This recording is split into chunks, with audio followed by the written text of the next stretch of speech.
El tema que nos toca ver hoy día, ya habíamos revisado la parte de arquitectura del computador, nos toca ver la parte de software, la parte del sistema operativo. Ya habíamos hablado de que el sistema operativo no es otra cosa que un programa base, un software básico que tiene que estar en la computadora para que el hardware funcione.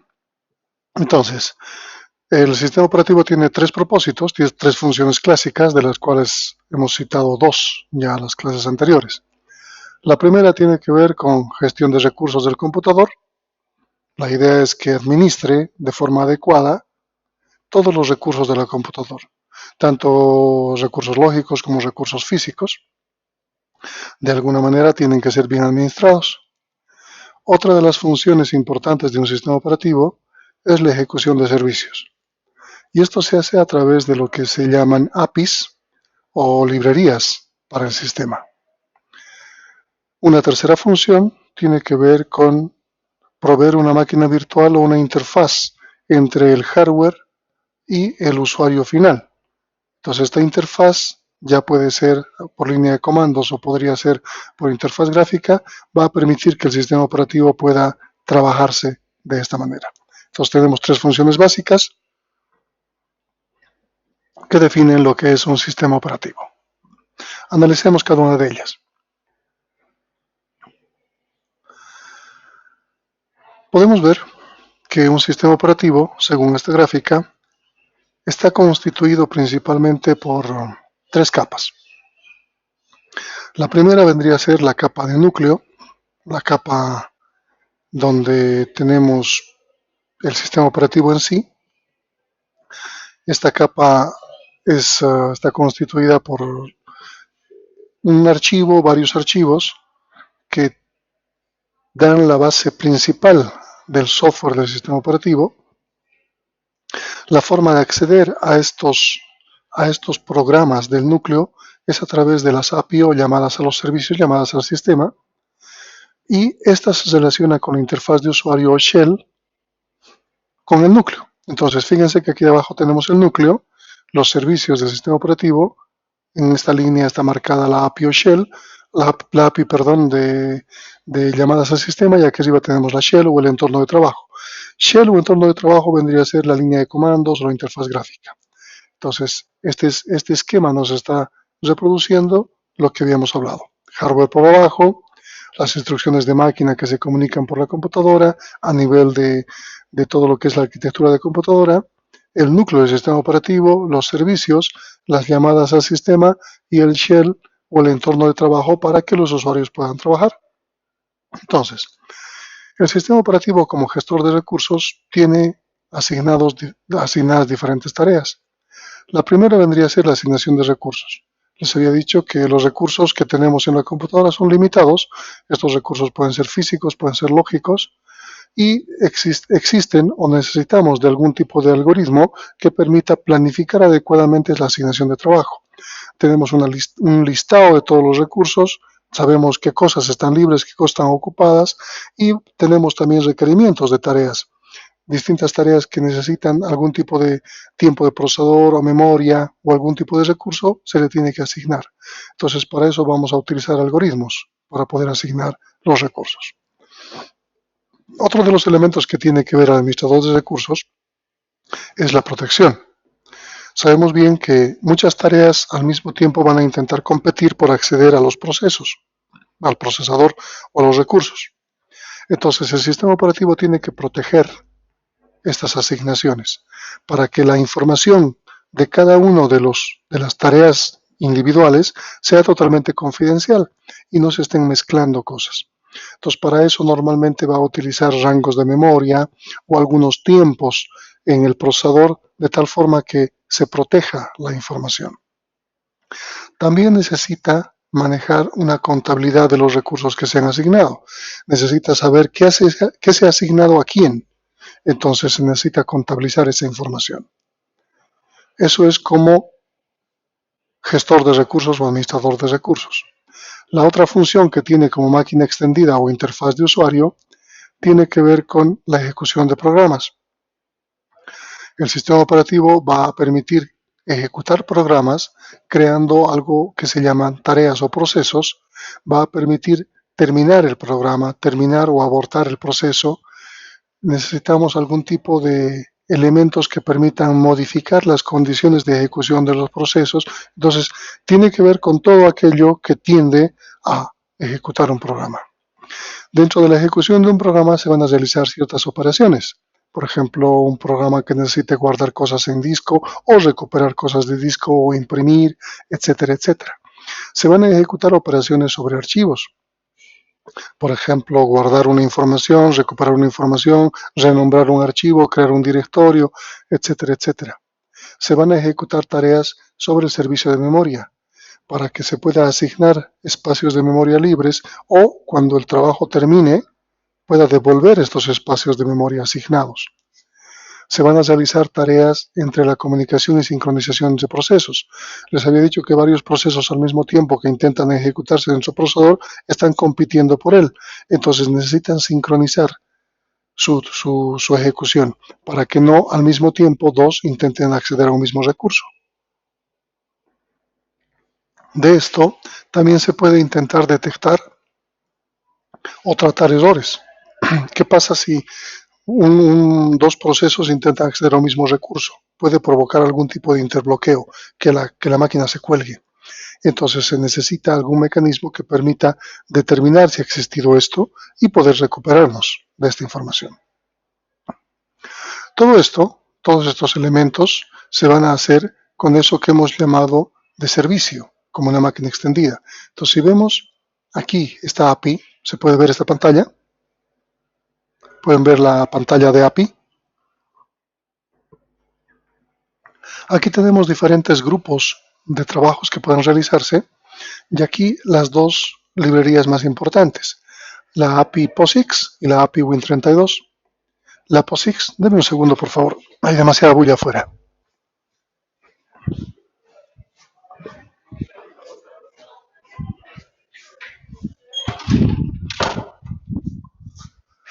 Ok, la API POSIX tiene que ver con todos los sistemas operativos tipo Unix y la API Win32 tiene que ver con los sistemas operativos Windows. Si uno revisa, por ejemplo, a ver algo por archivos, podemos ver. Archivos. Para cerrar un archivo, la función de POSIX se llama close y la función de Win32 se llama close_handle, por ejemplo. O si queremos leer, o si queremos guardar, tenemos write file, etc. Cada uno de las librerías, ya sea POSIX o Win32, va a tener implementados una serie de funciones básicas y atómicas, pequeñas funcioncitas que tienen que ser utilizadas a través de las llamadas al sistema, comunicándose con el núcleo del sistema operativo. Entonces aquí podemos ver un resumen de todos de estas librerías como tal. A eso nos referimos con ejecución de programas, operaciones de entrada y salida, operación sobre archivos, etcétera, etcétera, etcétera. Distintos elementos que hacen a este conjunto de funciones de la API de cada sistema operativo. ¿Está claro eso?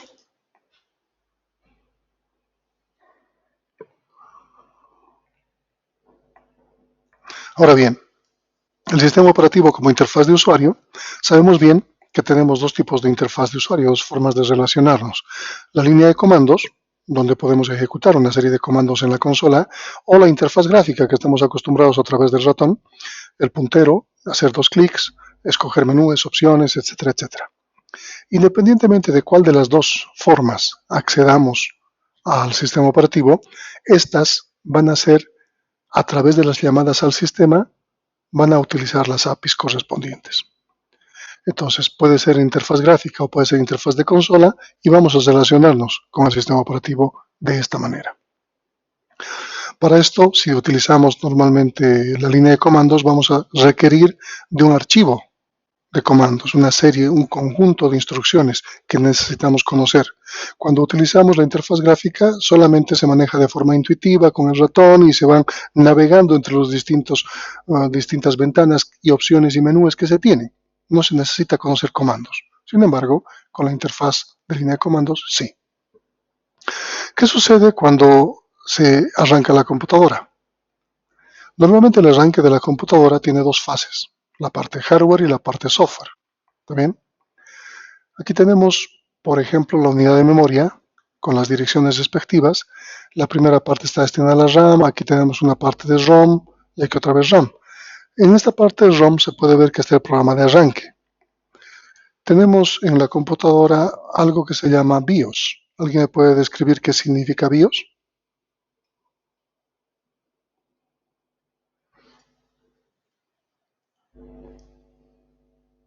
¿Alguien sabe lo que es el BIOS?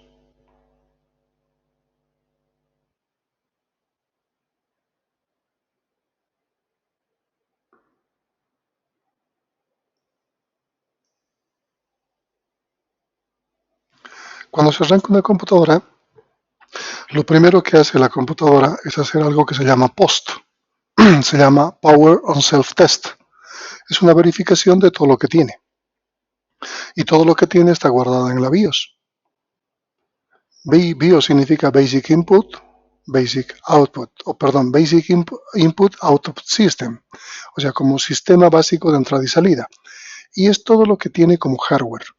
Entonces, si le dan una cantidad de memoria, disco duro o lo que sea necesario en la computadora, esta va a estar guardada en algún archivo de configuración y en la ROM va a permitir identificar lo que tiene.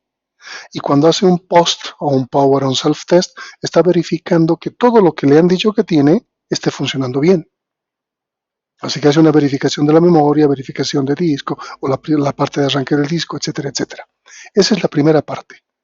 A eso le llamamos iniciador ROM, porque se hace de algo que está guardado en ROM. Luego, el sistema operativo, una vez que identifica a través del BIOS cuál es el disco duro donde va a arrancar, necesita saber exactamente del disco duro el primer sector. En el disco duro se guarda el primer sector como la parte del loader, cargador. Esto viene de un concepto llamado bootstrap. Bootstrap significa como los cordones de la bota, agujetas de la bota. Y la idea de por qué se ha utilizado Bootstrap para un sistema operativo es que existe una leyenda europea que dice que había una persona que podía sacarse de una zanja jalándose de los pelos o jalándose de los cordones de sus botas. En definitiva, la forma más simple de ver esto es que con un pequeño esfuerzo se puede realizar una gran tarea. Entonces, un sistema operativo tiene que ver con esto. Se realiza un pequeño esfuerzo, la parte de boot, para cargar un gran sistema operativo. Entonces, el loader es esta parte del sistema operativo que va a realizar el boot, la carga. Y el sistema operativo está normalmente en la primera parte, en la primera partición del disco, en el primer sector. Ahí se coloca el programita pequeño. En el caso de Windows, el programa se llama NTLDR, NTLoader. En el caso de Linux se llama Group o se llama Lilo, ese programa que nos permite hacer ese tipo de prueba. Entonces, en el arranque hardware, cuando se enciende la computadora o se pulsa el botón reset, esta señal eléctrica carga valores predefinidos en los registros. Esta señal empieza con un contador de programa en el iniciador ROM. Entonces se va a ir inicializando todo lo que está en el BIOS parte por parte. Hay un micrófono abierto. Gracias, John. El iniciador ROM ejecuta las tres funciones siguientes. Primero, comprueba el sistema. Esto es lo que les decía, el POST, el Power on Self-Test. Verifica que todo lo que dice tener la máquina esté ahí y funcione. Una vez que pasa esta comprobación, se entra en la fase de lectura y almacenamiento de memoria. ¿De qué? Del programa cargador del sistema operativo, del boot. Este programa cargador, el NTLoader, el Group o el Lilo, se va a cargar de tal forma que esto permita descomprimir toda la imagen del disco duro. El control del programa, boot, va a bifurcarse a la dirección de memoria en la que se ha almacenado la imagen del sistema operativo. Y se va a ejecutar en modo privilegiado o modo real. Modo privilegiado o modo real implica que el usuario no puede frenar, no puede detener esta ejecución. Es modo sistema. El sistema operativo arranca. Para esto se hacen las pruebas respectivas de hardware, como habíamos visto. se carga en memoria principal la parte del sistema operativo que va a estar residente en memoria, se establecen las estructuras propias del sistema operativo, por ejemplo, sistema de archivos, tabla de interrupciones, tabla de procesos, todo lo que el sistema operativo necesite para trabajar. Si se habla de memoria, tablas de páginas necesarias, se activa el administrador de memoria, la unidad de administración de memoria, se pasa a modo virtual, se habilitan las interrupciones, se crea un proceso de inicio o login en cada terminal. Si tenemos varias sesiones de usuario, varias terminales, cada una de ellas va a habilitar su propia sesión. Si se tiene solamente una terminal en una computadora, se va a crear el inicio de sesión en esa computadora y se van a empezar a ejecutar algunos procesos auxiliares. En el caso de Unix se llaman daemons y en el caso de Windows se llaman servicios. Entonces aquí podemos ver una gráfica que nos muestra estos dos modos. El modo real, que está en la parte superior, y el modo virtual en la parte inferior. El modo real se relaciona con el modo núcleo o modo privilegiado, y el modo virtual se relaciona con el modo usuario. Inicialmente, todo se hace bajo el control del iniciador ROM, se hace el test de hardware, el Power on Self-Test, se carga en memoria la parte inicial de arranque software, luego se pasa a la parte de arranque software. Con el boot del sistema operativo se carga en memoria los componentes importantes del sistema operativo. Aquí es donde se descomprime la imagen, por ejemplo, del núcleo del sistema operativo. Luego se inicializa todos los componentes que tienen que ver por el sistema operativo, se hace el test de hardware, se crean las estructuras de datos, se pasa de modo real a modo virtual, se completa la carga del sistema operativo residente, se habilitan las instrucciones, se hace la creación de demonios, los logins como tal, y se entra en la fase normal del sistema operativo, donde se va a inicializar con una sesión específica. En el caso de sistemas operativos tipo Unix, se crea un proceso llamado init.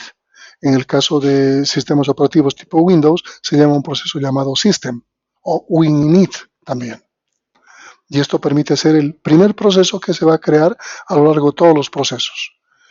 Se termina esta fase con un shell, es decir, con el entorno de trabajo. Si es línea de comandos, aparece el prompt en la línea de comandos. Si es interfaz gráfica, aparece una interfaz gráfica donde podemos ver el puntero apuntando al escritorio y dándonos a entender de que está listo para ejecutar algún tipo de tarea.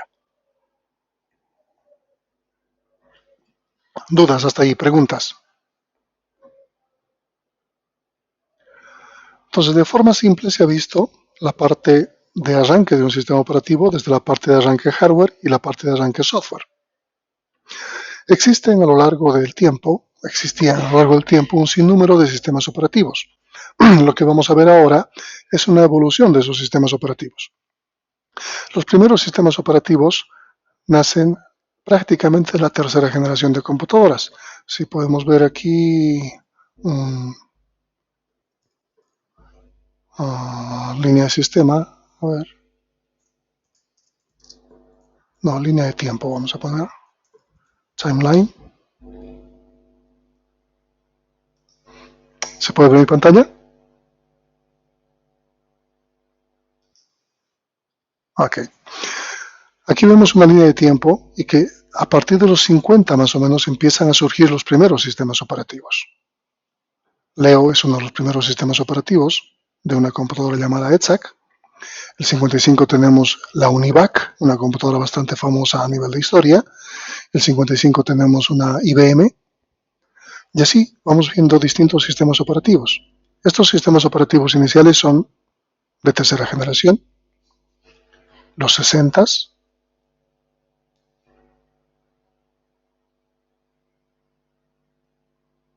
finales de los 60 empiezan a aparecer los primeros sistemas operativos multiprogramación. Aquí tenemos Multics, un sistema operativo que ha originado Unix con C y Unix con X luego. Tenemos los 70s, aunque aparezca como DOS aquí, este no es un DOS de la PC, sino de la PDP-11, un equipo mainframe, una de tercera generación. Aquí aparece un sistema operativo de la primera PC, el 73, aunque no se la reconoce como tal. IBM ha sacado el 81 recién la primera PC. pero 10 años antes prácticamente ya existía la primera PC con interfaz gráfica y ratón, si se fijan la imagen. Entonces, Alto es un sistema operativo de este tipo de máquina. El 74 aparece CP/M, un sistema operativo que va a dar origen al DOS, conocido en la cuarta generación de sistemas operativos o de computadoras.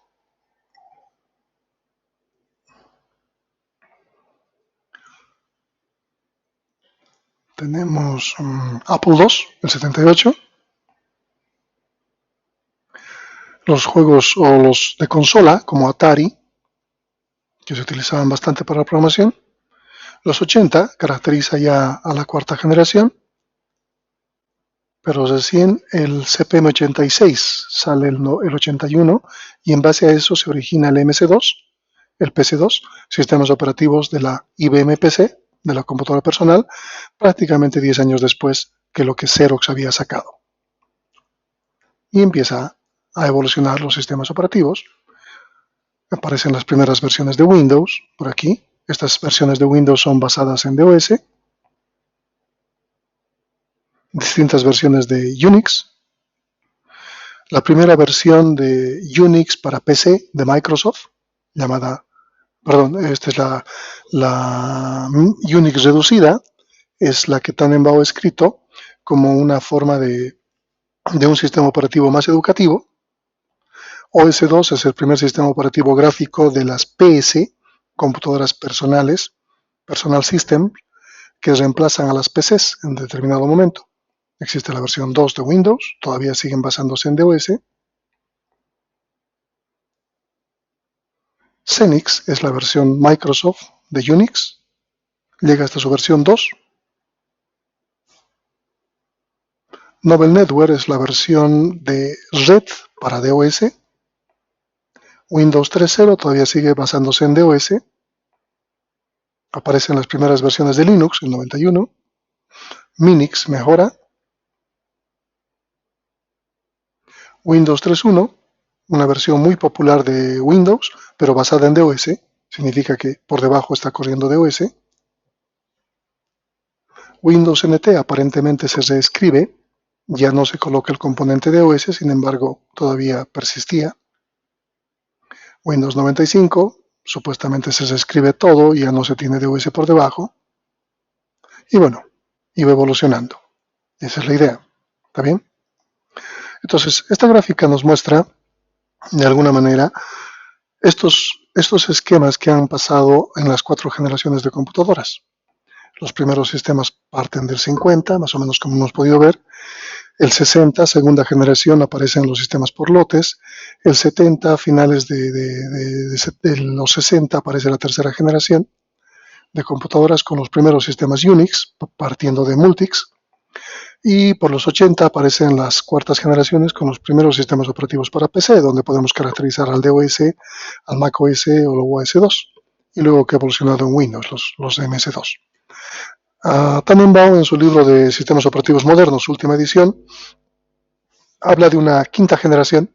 La quinta generación la caracteriza por la movilidad, es decir, dispositivos móviles, o sistemas operativos para dispositivos móviles. Entonces ahí podríamos caracterizar una quinta generación, aunque no está tan clara. Desde la cuarta generación no ha habido un avance tecnológico significativo como para poder mostrarnos que ha habido un cambio en la generación. La primera generación da del 45 al 55, no existen sistemas operativos y su característica a nivel electrónico o a nivel de tecnología tiene que ver con válvulas al vacío y tableros de conexiones. Si ustedes pueden fijarse esta gráfica, esta imagen, cada uno de estos cilindros que se ven aquí, estos pequeños tubitos, son tubos al vacío, válvulas, lámparas, que son como foquitos incandescentes que tienen un ánodo o un cátodo y que permiten de alguna forma hacer el trabajo de lo que un transistor hace actualmente. Existen cables, no se nota mucho por aquí por delante, pero existe un montón de cables, circuitos eléctricos, que están haciendo que cada una de estas lámparas conformen circuitos eléctricos y que puedan representar con puertas, un AND, un OR, un XOR, etcétera, etcétera. Entonces no se nota mucho, pero en esta época no existían sistemas operativos. Lo máximo que existía era una persona que había construido este tipo de máquina y que permitía operarla.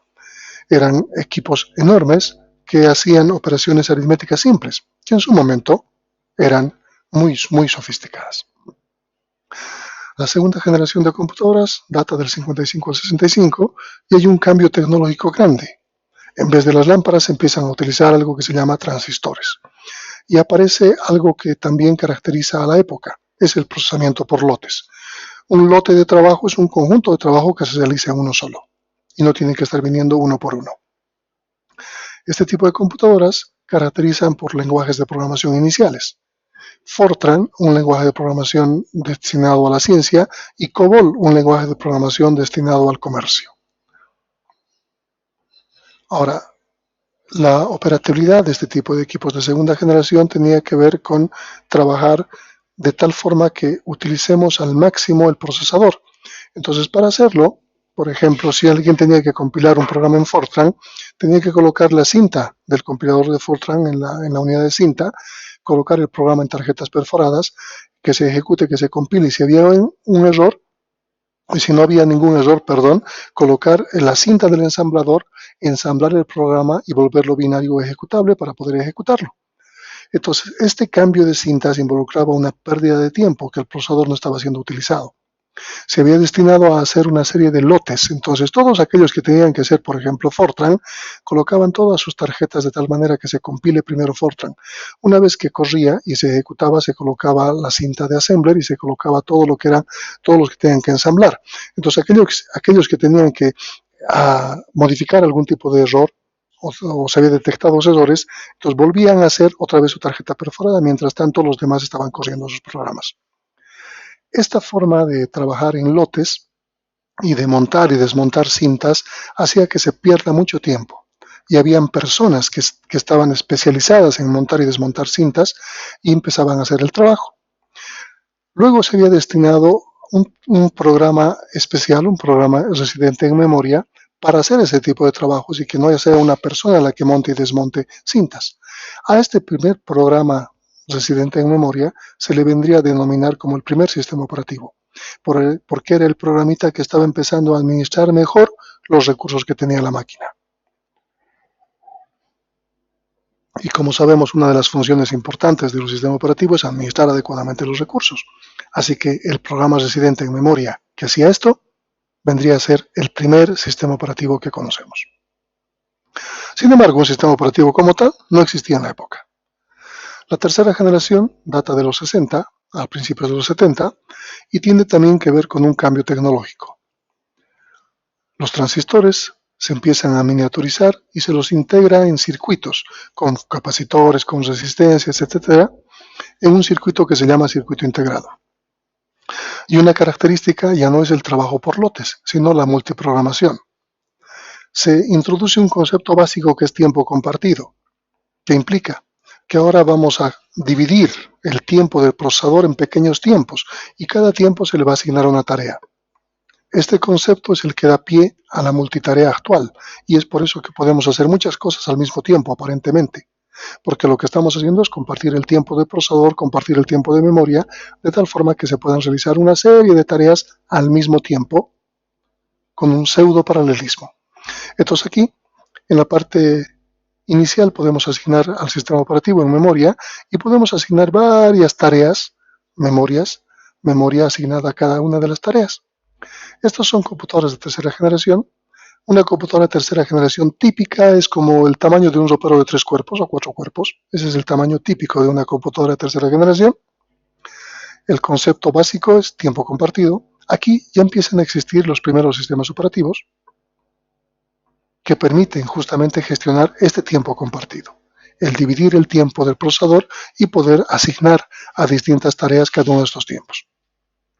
La cuarta generación, que en el texto aparece del 70 presente, vendría a ser del 73 aproximadamente, porque esa vendría a ser el cambio de Xerox. Sin embargo, la primera PC data del 81, no se olviden, es por eso que el año aparece 71 al presente. No caracteriza una quinta generación, porque la movilidad, el hecho de que tengan ustedes dispositivos móviles no implica que la tecnología ha cambiado. Los circuitos se han miniaturizado, pero la tecnología no ha cambiado. Entonces, ante un inminente no cambio de tecnología implica que seguimos en la misma generación, la cuarta generación. ¿Qué caracteriza a los equipos? Es que las computadoras han podido llegar al escritorio. Aquí tenemos la primera Apple y una de las primeras IBM PCs, de tal manera que podamos tener cierta característica de equipos que puedan estar en nuestro escritorio. Y obviamente, ya al no ser equipos muy grandes, los sistemas operativos se han sofisticado más y han empezado a manejar más tareas. Seguimos bajo el concepto de multiprogramación. Podemos hacer muchas cosas al mismo tiempo, aparentemente, y el sistema operativo se encarga de gestionar todos esos recursos. Hay un documento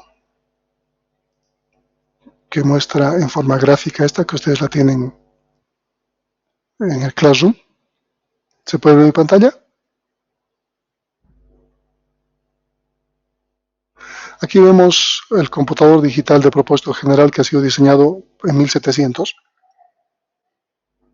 Se ha conocido como máquina analítica, Charles Babbage. Esta no ha sido desarrollada en su época porque la época no le permitía hacerlo, pero si luego se ha reconstruido, se ha podido construir en base a los planos que había dejado él, y aquí tenemos justamente esa máquina, reconstrucción hecha en base a los diseños de Babbage. Vendría a considerarse la primera computadora. Obviamente no había ningún tipo de software, todo era hardware. Es algo parecido a la computadora que para la Segunda Guerra Mundial se ha hecho, la de Turing, que tenía que ver con descubrir códigos secretos, ¿verdad? De codificación ¿cómo se llama esa máquina alemana? ¿Alguien recuerda? De Enigma, justamente. Gracias. Entonces, son computadoras hardware, totalmente hardware, que son una serie de rodillos, engranajes, etcétera, que van a permitir hacer tareas repetitivas. Esas vendrían a ser las primeras computadoras que conocemos. El primer algoritmo que se considera como una forma de hacer una tarea se la atribuye a Ada, ¿no? Y vendría a ser como el primer software que se ha desarrollado. Gracias a eso también se la considera como que ha permitido generar un lenguaje. El lenguaje Ada está en su honor. Este vendría a ser el primer algoritmo de ella y que nos daba una serie de pasos para poder realizar una tarea. Esta tarea no es software, si se fijan. Viene a ser hardware, pero sin embargo es un primer algoritmo. Tenemos la primera generación de computadoras, o sea, obviamente esto es pues esto todo lo que tiene que ver con la máquina de Babbage no tiene que ver con las generaciones de computadoras. La primera generación tiene que ver con los tubos al vacío. Aquí tenemos la máquina de Turing. Colossus, una de las primeras computadoras generadas con 2400 tubos al vacío. Esta es la Colossus Mark, que tenía 2400 válvulas. Si ustedes, si les pregunto y les pido que si conocen alguna válvula al vacío, me van a decir la mayoría que no, porque seguramente han nacido en una época más digital. Sin embargo, pienso que sí conocen una válvula al vacío. Yo pienso que la mayoría de ustedes o tiene o ha tenido en la casa de sus papás, de sus abuelos, un televisor de tubo de rayos catódicos, un televisor antiguo, de esos que no son planos. Ese tubo de rayos catódicos, esa pantalla, es una válvula. Es la última válvula que todavía existe en el mundo. Las válvulas tenían ese concepto. Obviamente no eran de ese tamaño, pero tenían esa idea. Entonces aquí tenemos una computadora de esa época. Esta es la ENIAC. Aquí están los circuitos que les decía. Una serie de cables que están cerrando circuitos. Es como si ustedes hubiesen hecho un ejercicio en un protoboard donde le han puesto LEDs, le han puesto transistores y con cablecitos están armando circuitos. Es exactamente la misma idea. Nada más que en vez de protoboard se utilizaban grandes equipos y estaban uniendo o conformando compuertas en base no a transistores, sino a válvulas al vacío. Esa es una computadora de primera generación. La segunda generación, que tiene que ver con sistemas por lotes o sistemas de transistores, empieza a caracterizar los equipos que ahora conocemos como mainframes o mini computadoras. Aquí hablamos de Fortran justamente o de COBOL. Aquí está un lector de tarjetas de la IBM 402. Aquí está la unidad de procesamiento y la impresora, ¿no? Es un procesamiento por lotes, donde se va acumulando tareas para que formen un lote y en base a esas tareas se van realizando estas. Son equipos de segunda generación. La tercera generación tiene que ver con circuitos integrados y el tiempo compartido o la multiprogramación.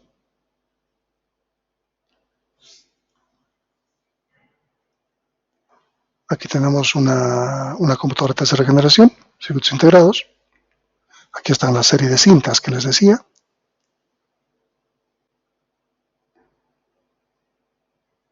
El concepto de multiprogramación viene de esta época y se ha quedado. Aquí está una idea del concepto de multiprogramación. Tenemos el procesador, tenemos el sistema operativo y aquí una serie de tareas. Cada una de estas tareas que esté en memoria, esto está en memoria principal, va a ser ejecutada por el procesador durante un tiempo. Por ejemplo, durante los 10 primeros segundos la tarea 1, durante los 10 segundos restantes la tarea 2, los siguientes 10 segundos la tarea 3, la tarea 4. La quinta vez que se esté ejecutando va a volver a la tarea 1 y otra vez a la tarea 2, otra vez a la tarea 3, otra vez a la tarea 4 y van a ir rotando y rotando y rotando hasta acabar. Esa es la idea. Eso es multiprogramación. Es en el concepto que nos basamos actualmente para tener múltiples tareas realizadas al mismo tiempo y el pseudoparalelismo que podemos ejecutar. Un concepto de la tercera generación. Tiempo compartido. A eso se llama.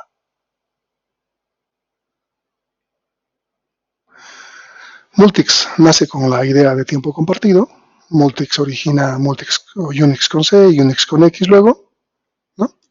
Unix es una simplificación de Multics, como se puede ver.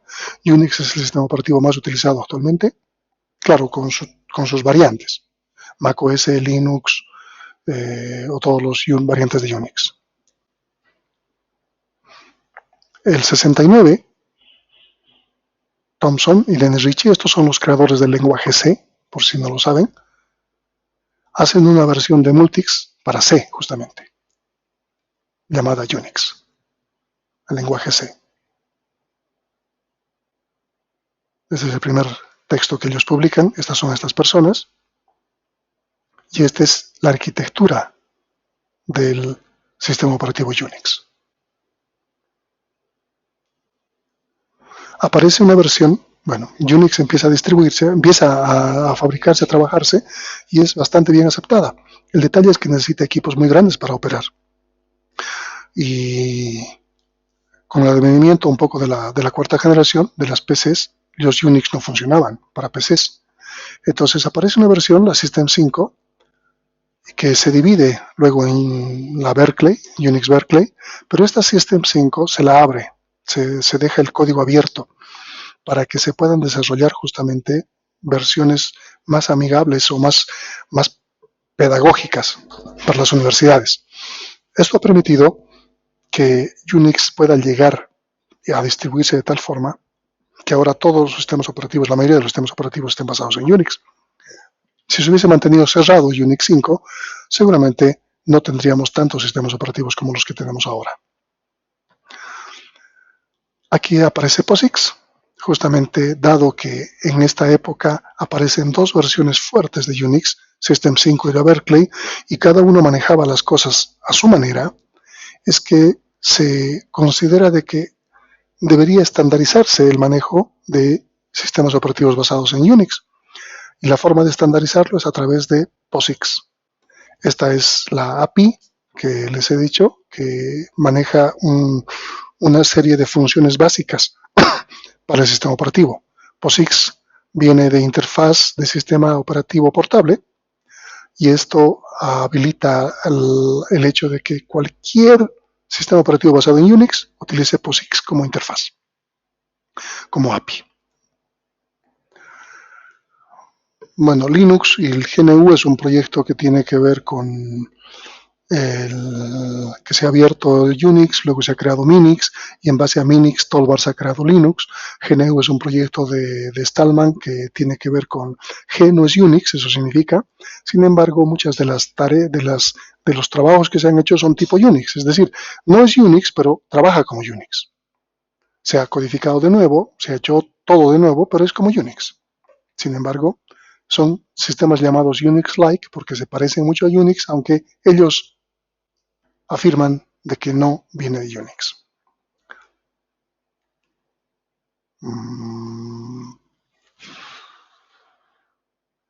Aquí podemos ver unas gráficas que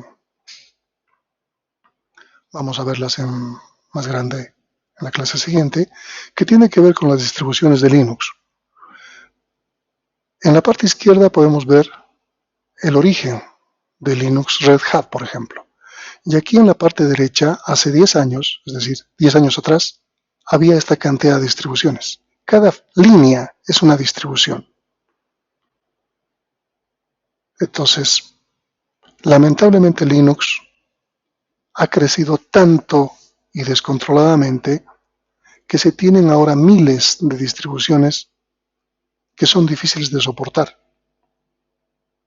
Entonces aquí tenemos algunos ejemplos de estas miles de distribuciones, lo que ha hecho que sea inviable poder manejar un sistema operativo robusto. Linux no es robusto por el lado del soporte, no tiene soporte.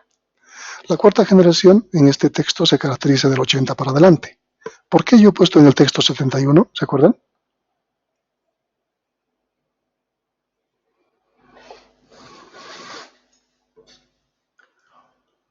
¿Por qué he puesto 71?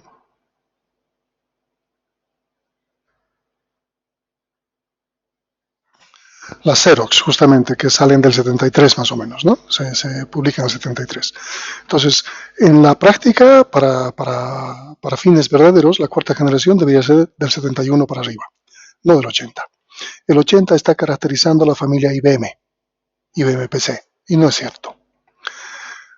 El procesador Intel 8080, basado en un sistema operativo CPM, hace que despegue las microcomputadoras, es decir, las computadoras pueden llegar al escritorio de las personas. Este es una Intel 8080, procesador de la época, y una máquina que se manejaba con un sistema operativo llamado CPM, la Altair 8800. IBM saca una computadora un poco más pequeña que esta, y le llama PC, y necesitaba un sistema operativo. Entonces busca a Microsoft, busca a Bill Gates en realidad, para que le puedan dar un sistema operativo. Bill Gates no tenía un sistema operativo. Bill Gates tenía BASIC, un lenguaje de programación. Aquí tenemos a CPM y la propaganda de la época. Este era un sistema operativo tal como DOS lo hemos conocido después, se llamaba CPM. Era de una Digital Research y eran todas las características que se ofrecían en estas máquinas. Fíjense, sistema operativo CPM, tenía un editor, assembler, un debugger y utilities. Estaba destinado a procesadores 8080, Z80 e Intel MDS. Eran compatibles con floppies o disqueteras de IBM. Costaba $100 este sistema operativo si estaba en un disquete y la documentación, y solo $25 si se manejaba la documentación en mi impresa. Tenía macroassembler para poder trabajar y un debugger, un formateador de texto. Este era el sistema operativo de la época. Estamos empezando con cuarta generación. Sin embargo, IBM necesitaba para sus equipos IBM PC, no para la Silox Z80. Entonces, como saca su propio equipo basado en una Intel 8088 de 16 bits, 4.77 de velocidad, 256K de RAM, este equipo costaba $2.500, necesitaba software. Así que busca a una empresa pequeña que se había fundado recién por Bill Gates, Microsoft, y que estaban desarrollando, o ellos tenían desarrollado un lenguaje BASIC que funcionaba en la Altair, justamente en la que funcionaba la CPM80. Bill Gates no tenía un sistema operativo, así que le dice que contacte con CPM. CPM no le interesa hacer un cambio para IBM. Luego lo que hace Bill Gates es buscar al creador del software llamado Q2, basado en CPM. O sea, Bill Gates adquiere un clon de la CPM de una compañía más pequeña, llamada Seattle. No sé si está aquí, pero creo que lo adquiere por $50.000. Los renombran y le llaman Q2. Tim Paterson era la persona que había hecho Q2 en base a CPM86. Entonces Bill Gates compra Q2 y le pone a trabajar a Tim Paterson para que adapte Q2 a la IBM. Y de ahí nace Microsoft Disk Operating System, MS2. Y es el gran negocio de Bill Gates. Aquí vemos una IBM PC de la época. Esta costaba como $2.500. Este era el chip que se utilizaba, la Intel 8088. Este era el manual, llegaba con un manual con un disquete y un manual de este tipo. Y el BIOS mostraba esta imagen en la IBM. Evoluciona. MS2. Aquí tenemos una idea de MS2. Este es bonito. La madre de todos los demos. Vamos a tratar de buscar esto en YouTube.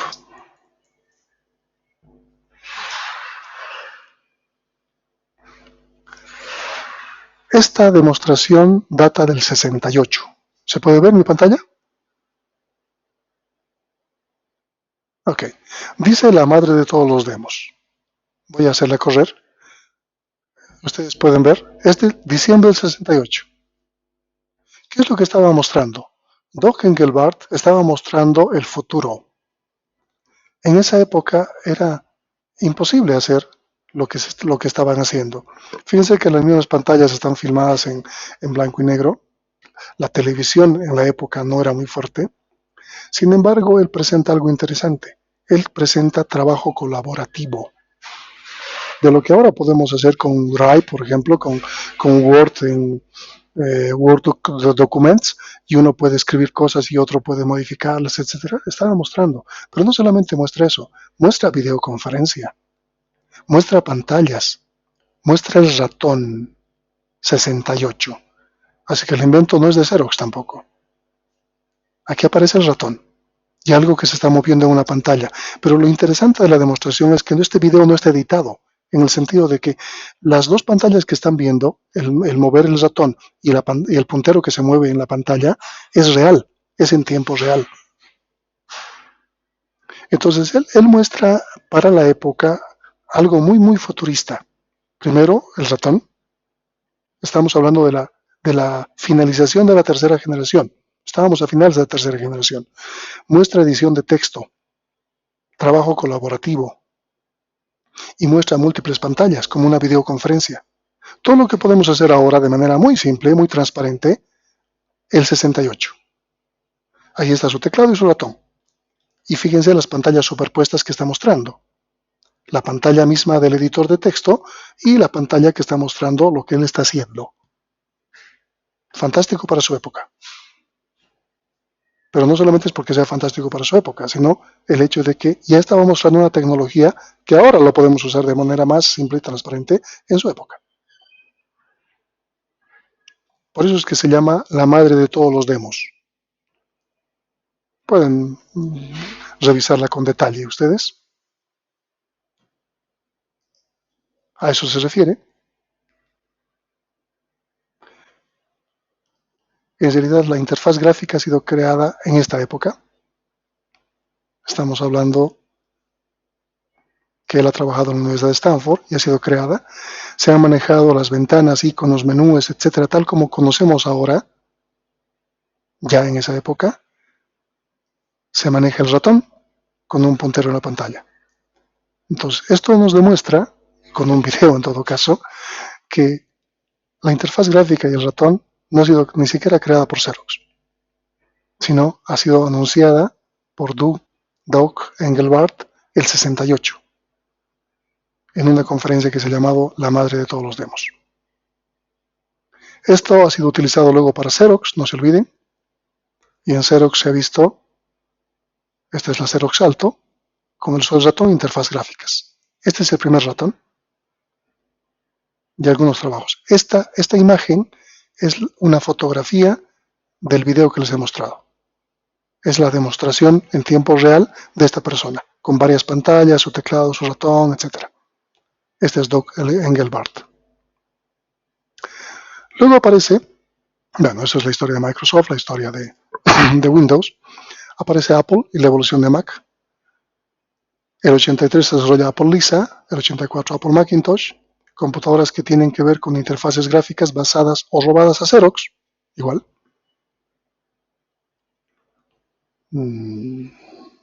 Aquí tenemos la Apple Lisa, Apple Macintosh y una GUI, interfaz gráfica del 84, cuando las primeras PC de IBM Windows estaban todavía con DOS. Ya las Macintosh estaban con interfaz gráfica.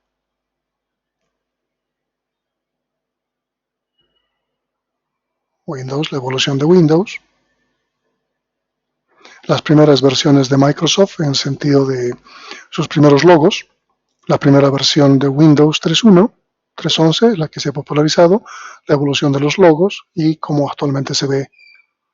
Aquí habla de quinta generación, computadores móviles, como les decía, no estoy muy de acuerdo, pero bueno, porque no ha habido un avance tecnológicamente hablando significativo. Seguimos con la misma tecnología, miniaturización.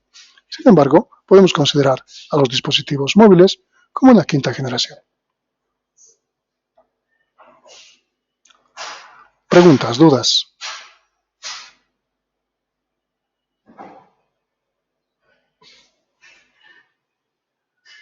Preguntas.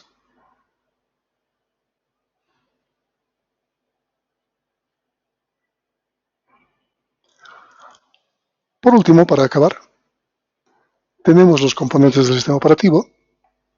Estos componentes son todos los elementos que hacen al conjunto del sistema operativo, pero que van a responder a lo que hace una computadora. Aquí en la gráfica podemos ver la parte de hardware, que es la computadora en la parte final, el núcleo, que vendría a ser la parte vital del sistema operativo, y luego distintos elementos que hacen para la gestión de cada uno de los componentes hardware que tenemos.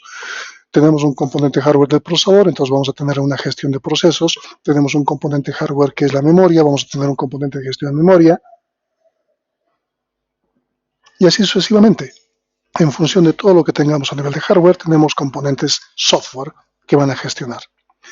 Aquí arriba tenemos una línea roja, que son las APIs, que en el caso de Unix va a ser POSIX, en el caso de Win va a ser Win32. Los shells vendrían a ser los entornos de trabajo, que pueden ser gráficos o pueden ser de consola, y eso es lo que tenemos en una computadora. En una misma computadora podríamos tener varios sistemas operativos, o poder tener un solo sistema operativo, no importa. Esta gráfica nos está mostrando que puede convivir distintos sistemas operativos en este sentido. Entonces vamos a tener un gestor de procesos, un gestor de memoria, un gestor de entrada y salida, gestión de archivos, etcétera, etcétera, etcétera, como elementos que nos van a permitir hacer o llevar adelante el contenido del sistema operativo. Vamos a hablar de un gestor de comunicación y sincronización de procesos, vamos a hablar de la seguridad. Todos estos elementos van a permitirnos hacer los temas respectivos. Del tema 1 al 4 vamos a trabajar con todo lo que tenga que ver con el procesador, así que toda la primera parte de la materia va a tener que ver con la planificación de procesos, asignación de espacios a procesos, disponibilidad, algoritmos específicos, etcétera, etcétera. La segunda parte de la materia va a tener que ver con la memoria principal y la gestión de la memoria, espacios libres disponibles de memoria, asignación de memoria, el utilizar memoria virtual, es decir, espacio de disco duro como un complemento a la memoria principal. Vamos a ver cómo se raya la cancha los sistemas de archivos, FAT32, NTFS, RFS, XFS, etcétera, etcétera, distintos sistemas de archivos. Vamos a hablar de gestión de archivos como tal. Este es gestión de archivos, este es sistemas de entrada y salida, con cómo se relaciona el sistema operativo con todos los dispositivos de entrada y salida de tal forma que puedan interoperar.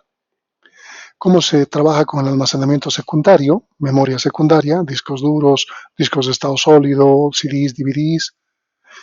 Cómo se protege el sistema operativo para que pueda trabajar.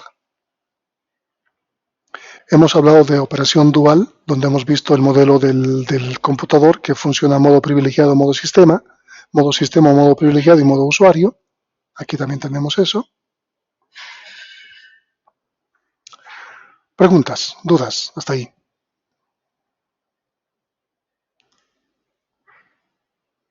¿Alguna duda?